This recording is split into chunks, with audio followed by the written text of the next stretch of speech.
हम next generation GST reforms लेकर के आ रहे हैं।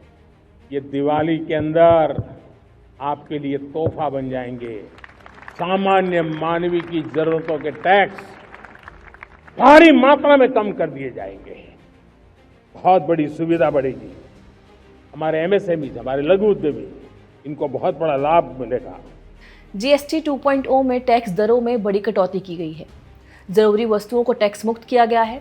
कई वस्तुओं पर टैक्स स्लैब घटाए गए हैं और किसानों व छोटे कारोबारियों को विशेष राहत दी गई है। सरकार का दावा है कि इससे महंगाई पर नियंत्रण, उपभोग में वृद्धि और उद्योगों को प्रोत्साहन मिलेगा।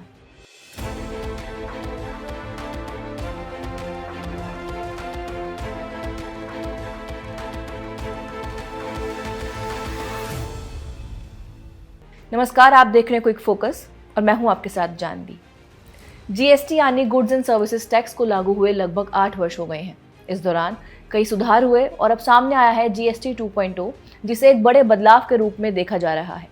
तो आइए जानते हैं इस सुधार में क्या कुछ नया है और ये आम लोगों से लेकर उद्योगों तक किन किन पर असर डालेगा। सबसे पहले बात करते हैं जरूरी वस्तुओं और सेवाओं की। दूध, पनीर, जीवन और स्वास्थ्य बीमा जैसी जरूरी सेवाओं को टैक्स मुक्त कर दिया गया है।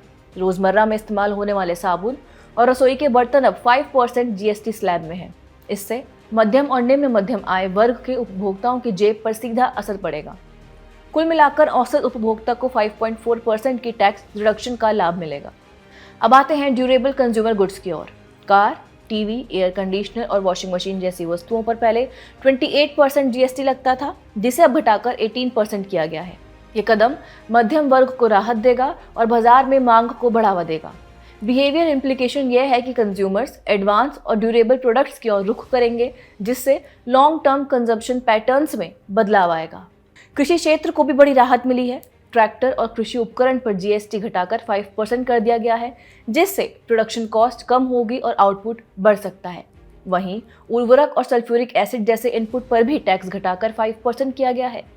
उद्योग और निर्माण क्षेत्र भी इससे लाभान्वित होंगे। सीमेंट पर जीएसटी घटाकर 18% किया गया है, जिससे कंस्ट्रक्शन कॉस्ट में कमी आएगी और हाउसिंग सेक्टर को राहत मिलेगी।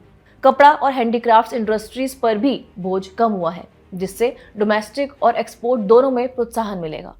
ऑटोमोबाइल सेक्टर में भी कारों और अन्य वाहनों की टैक्स स्लैब में परिवर्तन किया गया है। सिर्फ दरों में कटौती ही नहीं, प्रोसीजरल रिफॉर्म्स भी हुए हैं। छोटे कारोबारियों के लिए जीएसटी रिटर्न प्रक्रिया को डिजिटल और आसान बनाया गया है। विवादों के जल्दी समाधान के लिए इस साल के अंत तक जीएसटी एपेलेट ट्रिब्यूनल यानी जीएसटीएटी शुरू किया जाएगा। रिस्क बेस्ड कंप्लायंस और फास्टर रिफंड जैसी सुधारों से टैक्स प्रणाली अधिक पारदर्शी और व्यापार अनुकूल होगी।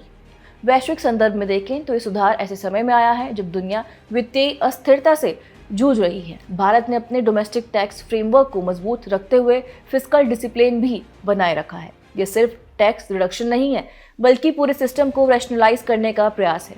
तो कुल मिलाकर जीएसटी 2.0 केवल टैक्स सुधार नहीं है, बल्कि इसे उपभोक्ताओं, किसानों, उद्योग और कारोबारियों सभी के लिए राहत पैकेज के रूप में पेश किया जा रहा है। अब देखने वाली बात होगी, क्या ये बदलाव वास्तव में भारत की टैक्स व्यवस्था को और सरल और प्रभावी बना पाएंगे। इन सुधारों पर आपकी क्या राय है, हमें कमेंट में बताइए और देखते रहिए विजन IAS।